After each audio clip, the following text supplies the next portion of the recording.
تعالوا نعمل النهاردة الزبدة البلدي أو الفلاحي في البيت. من مكونات عندنا في البيت ومش هنجيب حاجة من بره. طبعا احنا شايفينها بمبالغ طبعا، والأسعار بقت عاملة ازاي.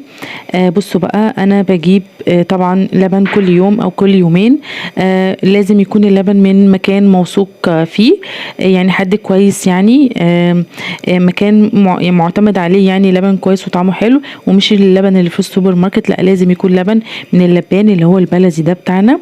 بغليه كل يوم واسيبه يوم كامل في التلاجة، واجي بكرة في نفس اليوم برضو في تاني يوم اخد وش القشطة. بيعمل لي وش قشطة زي اللي انتوا شفتوه في الجردل ده. ببتدي بقى اخد واحوش كده مثلا شهر مثلا، لغاية لما يعمل الجردل الحلو ده. وبحطه بقى كده اهو، ولازم تكون ايه ساقعة. احطه كده في الطبق واقعد بقى اضرب فيه زي ما انتوا شايفين كده، بس الحركة في دائرية في اتجاه واحد.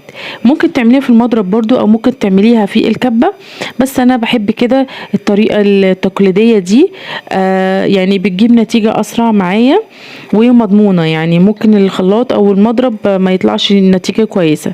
بصوا، ابتدت اول ما يبتدي لونها يدي لون اصفر كده، وبتلاقيها بقى بصوا كلها بتبقى ظهرت في جنب واحد كده، وتعرفي تمسكيها كتلة واحدة وتنزل المية منك كده. ابتدت الزبدة تتكون معايا وتفصل الزبدة عن المية. هبتدي بقى اجيب مية ساقعة واحطها اغسلها بيها كده اهو، وبكده تكون الزبده بتاعتي بقت جميله اهي زي ما بنجيبها بره. بس دي بقى احنا عارفين مش مغشوشه وموثوق فيها.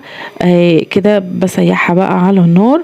هتاكلي احلى زبده انت ضمناها عاملاها بايدك في البيت.